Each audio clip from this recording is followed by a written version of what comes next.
সুপ্রিয় দর্শক, বুরুচুংয়ের পারুয়ারার মেরসাস রূপসী Bangla auto rice mill থেকেই কোটি কোটি টাকা অর্থ আত্মসাৎ করে সাবেক কেশিয়ার জয়নাল আবেদীন সুমন তার নিজ বাড়িতে আগুন দিয়ে একটি নাটক সাজিয়েছে বলে এরকম একটি অভিযোগ আমরা দেখেছি।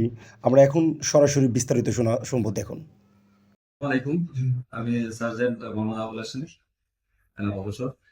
তো আপনারা যে ব্যবস্থা দিয়ে আসছেন, আসলে ব্যাপারটা কিন্তু এরকম না যে ঘর বাড়িটা আমরা পুরানো হয়েছে। এই সুমন, সে আমার ভাতিজা, সেই মেলের আপনার কেশিয়ার ছিল। এই কেস থেকে সে প্রায় অনিয়ম করে 2 কোটি 3 কোটি টাকার মতো আমরা কাগজ কলম পাই। তো এই পাওয়ার পরে এটা আবার দেখা গেল যে এটার উপরে একটা আমরা নর্মাল একটা বিচার করি।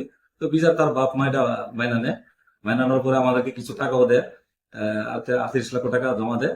পরবর্তীতে বাকি টাকা দেওয়ার কথা ছিল 30 তারিখ, কিন্তু এটা দেয় নাই। না দেওয়ার পরে আমরা আবার তার বোন যাবে 4 তারিখ এটাকে আবার ডেট এক্সটেনশন করে, তো আমরা ওইটাও মানে নিই। 4 তারিখ যখন তার বোন জামাইকে বলা হয় টাকা দেওয়ার জন্য, কিন্তু সে টাকা দেয় নাই, বলছে যে আপনারা উদ্ধার করেন টাকা।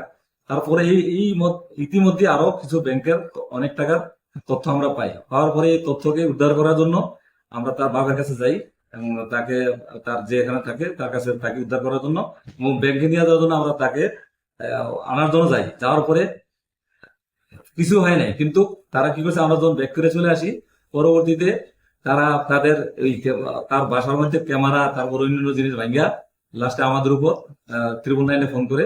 তো ওরা এসে তাদের মতো ওই কাজ করে দেয়, রিপোর্ট করে দেয়। আবার আমাদের কাছেও আসছিল, আমার বলছে যে এই কারবার এনে সে কোটি কোটি টাকা এনে হাতায় নিয়ে গেছে।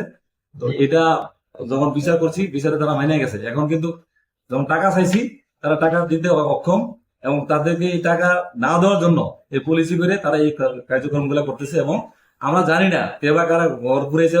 আমাদের মানে আমরা যে স্টেটমেন্ট পাইছি, এতে বোঝা যাচ্ছে যে তার নিজের ঘর সে নিজেই করে আমাদের উপরে ব্লেম করার জন্য এই কাজটা করা হয়েছে।